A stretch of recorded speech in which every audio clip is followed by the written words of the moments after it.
Pemirsa, sudah 8 tahun berlalu, sudah 8 terpidana divonis, namun siapa para pembunuh Vina masih menjadi misteri. Dari 3 DPO menjadi 1 DPO hingga salah tangkap oleh penyidik Polri, kasus pembunuhan dari Vina dan juga Eki semakin tidak jelas. Apakah masih ada harapan keadilan bagi keluarga Vina? Apakah Presiden sudah harus membentuk tim pencari fakta? Kita akan membahasnya lebih dalam dengan sejumlah narasumber pemirsa. Yang pertama dari Kepala Dinas, maksud kami mantan Kadif Humas Polri, Irjen Pol Purnawirawan Roni Sompi. Kemudian ada dari tim kuasa hukum Nikolai Apriliando. Kemudian juga dari tim pengacara keluarga Vina ada Raden Reza. Selamat sore Bapak-Bapak. Selamat sore, Bung Kevin. Sore, Mas. Baik, saya pertama mau ke pihak kuasa hukum dari Vina terlebih dahulu. Kita sudah melihat Mas Reza hasil dari pra-peradilan dari Pengadilan Negeri Bandung dan juga tadi dari pihak kuasa hukum 7 terpidana melaporkan ke Bares Krim Polri terkait dengan adanya kesaksian dan juga sumpah palsu. Bagaimana tanggapan Anda? Apakah Anda yakin siapa tersangka atau pembunuh sebenarnya dari Vina yang akan terungkap? Jadi masalah tadi saya juga sudah melihat sekilas. Jadi masalah terungkap atau tidak itu memang sesuatu di luar kewenangan kita sebagai kuasa hukum korban. Ya. Dalam arti kita kan di awal sudah menyerahkan sepenuhnya kepada pihak kepolisian. Setelah ada kejadian seperti ini, ada dugaan salah tangkap atau apapun itu kan kita kembalikan lagi ke pihak kepolisian karena kita tidak sebagai pihak korban kan tidak bisa melakukan langkah hukum apapun. Jadi semua kita kembalikan lagi kepada pihak kepolisian. Oke, kalau Anda melihat juga apakah dari hasil yang disampaikan tadi pada saat kuasa hukum dari 7 terpidana ini akan melaporkan ke Baris Krim Polri dan sudah dilaporkan tadi, apakah Anda yakin polisi akan membuka secara gamblang dan membuktikan bahwa memang sesuai dengan fakta yang ada? Ya kita sih harus selalu optimis ya, apalagi dari Pak Presiden juga sudah menginstruksikan untuk buka kasus ini, jangan ada yang ditutup-tutupi, walaupun sudah hampir selama 8 tahun kasus ini mengambang dan juga ada kejadian-kejadian dan kegaduhan-kegaduhan ya, biar gimana pun kita tetap optimis dan juga kita tetap berharap untuk dibentuk tim pencari fakta yang benar-benar independen. Itu memang dari awal kan kita memohonkan kepada Pak Presiden Jokowi untuk nanti tim pencari fakta itu bisa bersinergi dengan penyidik dari Mabes Polri dan sama-sama untuk mengungkap kasus ini. Jadi biar lebih transparan dan independen menurut kami seperti itu. Oke, perlu dibentuknya tim pencari fakta. Apakah sudah saatnya dibentuk dalam perspektif dari mantan Kadif Humas Polri, Pak Roni? Baik, terima kasih Bung Kevin. Bahwa tim pencari fakta itu kan tadi saya mendengar usulan dari kuasa hukum Vina,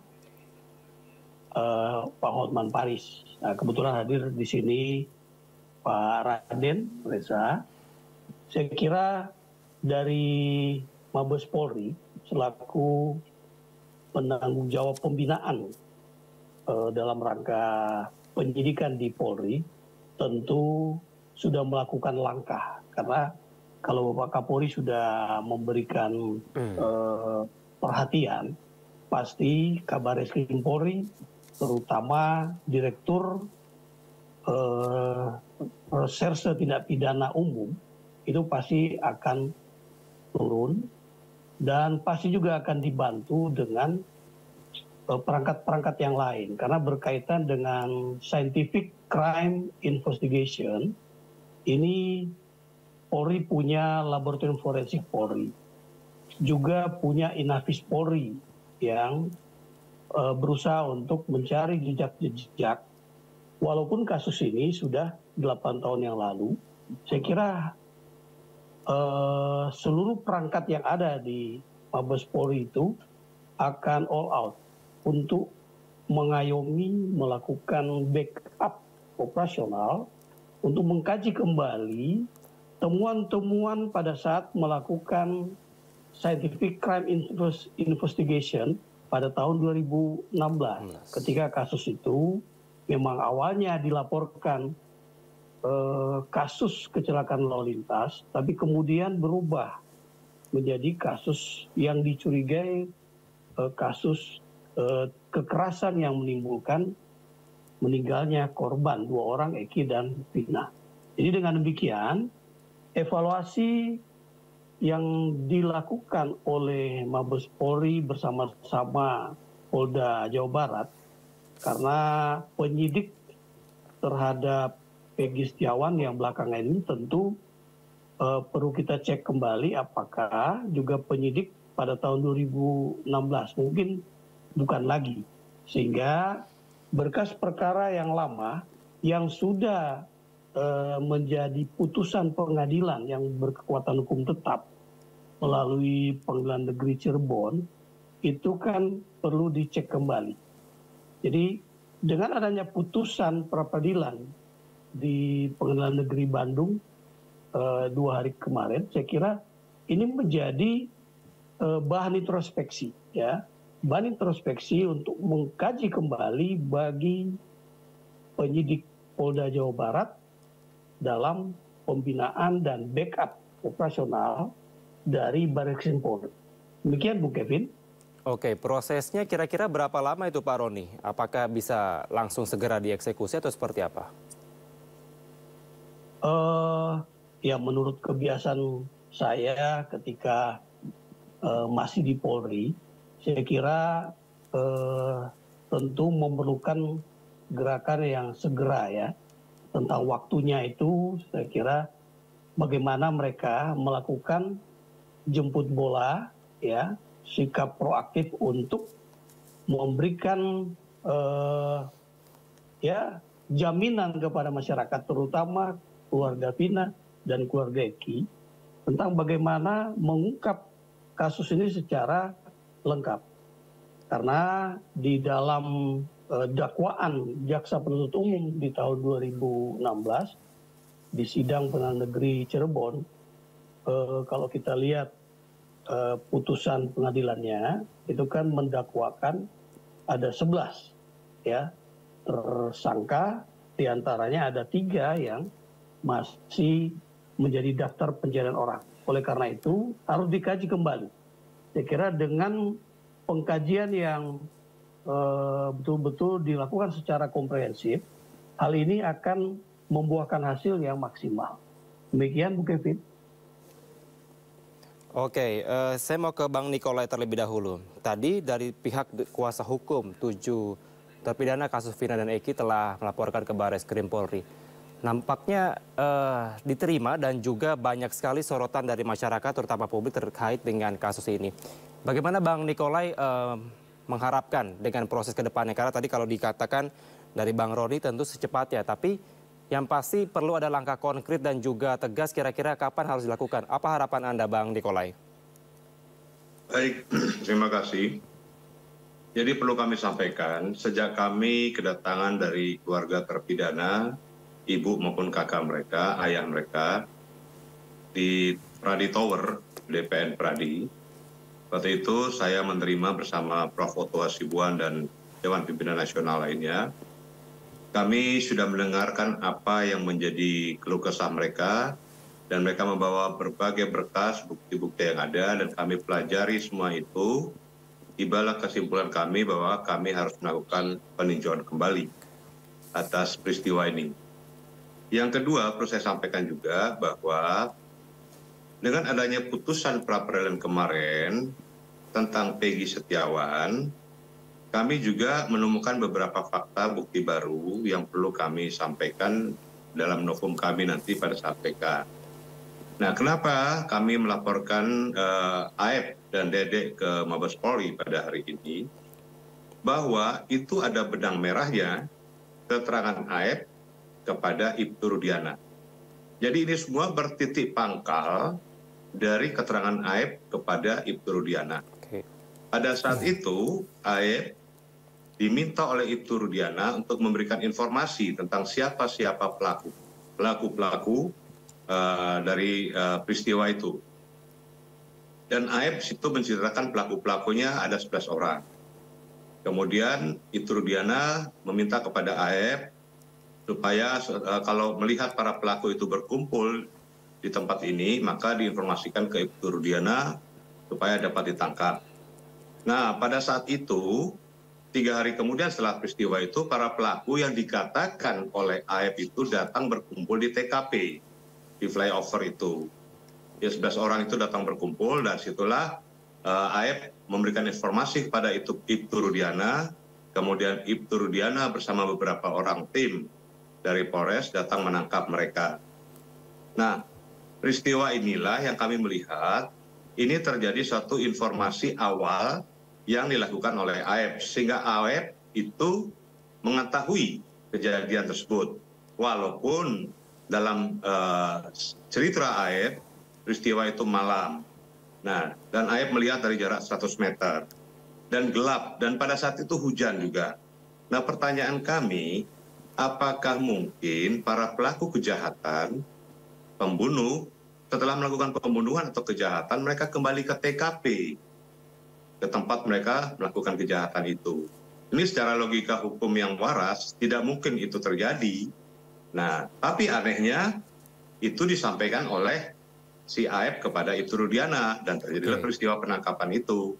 Sampai kepada peristiwa akhirnya pengadilan 11 orang divonis, 7 orang itu divonis hukuman seumur hidup, 1 orang karena anak-anak divonis 8 tahun penjara.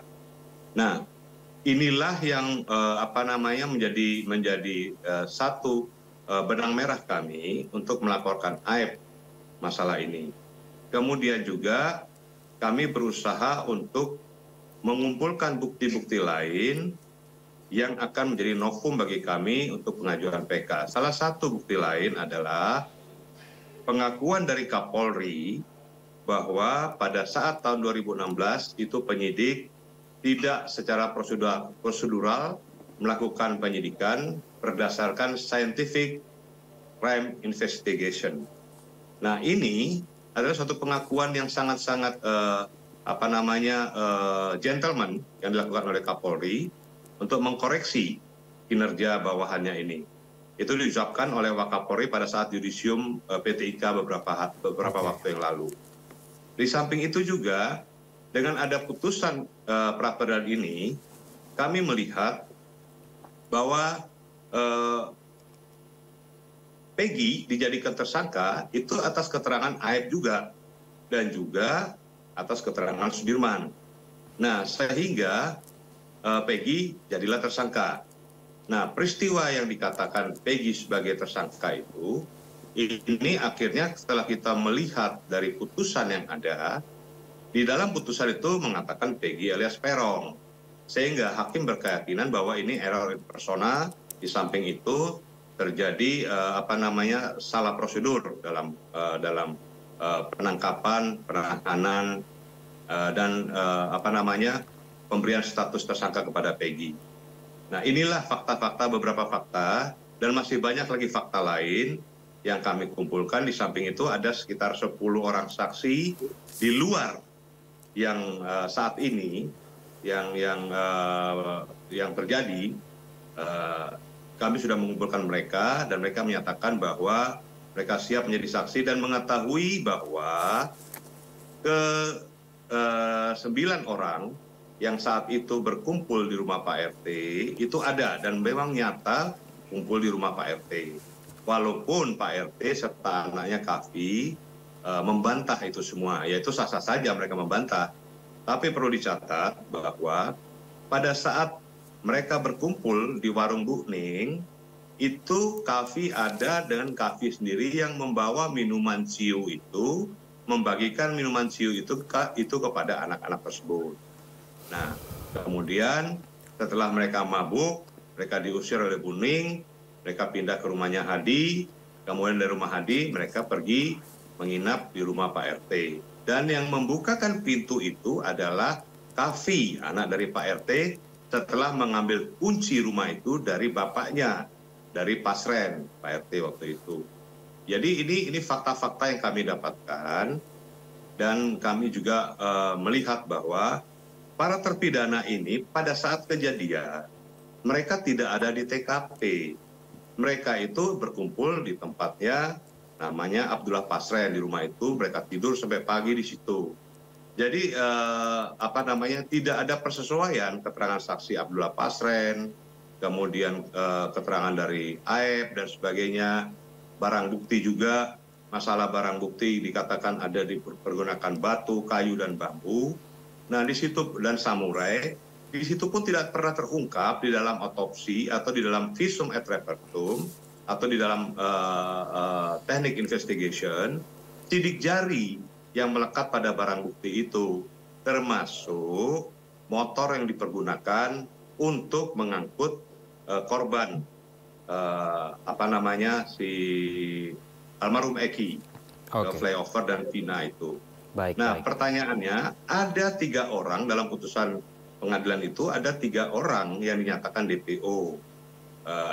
Tapi kemudian dianulir oleh Direskrim Polda Jabar mengatakan hanya 2 orang berdasarkan keterangan para saksi. Nah, apabila suatu keputusan sudah inkrah dan menyatakan ada 3 orang DPO, tidak boleh siapapun dia untuk merubah putusan itu, bahkan untuk menanulir DPO yang dicantumkan dalam putusan itu. Ini menjadi pertanyaan bagi kami. Kenapa sampai dengan berani Direskrim menyatakan bahwa yang 2 orang itu fiktif berdasarkan pengakuan para tersangka atau para terpidana yang saat ini. Nah, ini menjadi pertanyaan kami. Jadi ada beberapa kejanggalan yang kami temukan, dan saya secara pribadi saya sudah menulis surat secara langsung kepada Presiden Joko Widodo, surat terbuka, untuk meminta dibentuk tim khusus pencari fakta supaya masalah ini terang benderang, supaya masalah ini jangan berlarut-larut menjadi praduga-praduga yang liar gitu. Dan kasihan institusi kepolisian yang selama ini kita percaya, kita bangun, akhirnya menjadi bulan-bulanan dari netizen. Kita mencetai kepolisian, kita mencetai Polri, tapi kalau ada oknum-oknum Polri yang berlaku di luar prosedur, adalah suatu keniscayaan, kewajiban dari pimpinan Polri untuk menindak mereka, begitu. Tetapi bukan berarti kami minta mereka dihukum atau dipenjara dan sebagainya, itu tidak menyelesaikan masalah. Kita minta supaya ini diungkap kembali. Diungkap dengan cara apa? Bila suatu ketika berdasarkan peraturan yang sudah diputus kemarin, ini suatu celah yang sangat bagus. Dan bila PK yang kami ajukan pada saat yang akan datang, kemudian PK itu dikabulkan, dan status para terpidana ini dianulir oleh putusan PK nanti, maka kami berharap kasus ini diambil alih oleh Bareskrim Mabes Polri bekerja sama dengan tim khusus pencari fakta untuk mengungkap kasus ini secara baik. Dengan cara apa? Salah satunya adalah coba kita kembali membuka CCTV dari 6 CCTV yang saat ini belum terbuka. Kita buka kembali bukti elektronik HP dari korban Eki dan Vina. Kita buka kembali bukti elektronik HP dari para terpidana dan saksi. Kita buka kembali bukti elektronik HP dari AEP dan Ibtu Rudiana dalam pembicaraan mereka dan skenario yang mereka susun dan sebagainya. Dan kemudian kita teliti kembali hasil otopsi dan visum et repertum, kita teliti secara teliti mungkin untuk kita mengetahui ada apa ini dan penyebab kematiannya apa. Sehingga kita juga tidak salah menduga-duga. Demikian. Baik, Bang Nikolai, tentunya sejumlah bukti-bukti dan juga mungkin kejanggalan yang Anda sampaikan dapat segera direspon dari Bareskrim Polri dan mungkin akan segera dibentuk tim pencari fakta dan segera mengungkap kasusnya secara lebih detail dan juga tentunya membuka fakta-fakta baru yang ada. Terima kasih. Mohon maaf karena waktu kita terbatas, kita harus menyudahi dialog pada hari ini. Bapak Raden Reza, kuasa hukum dari keluarga Vina, dan juga Bang Roni dan juga Bang Nikolai telah bergabung bersama kami di Sindo Sore. Selamat sore, salam sehat selalu.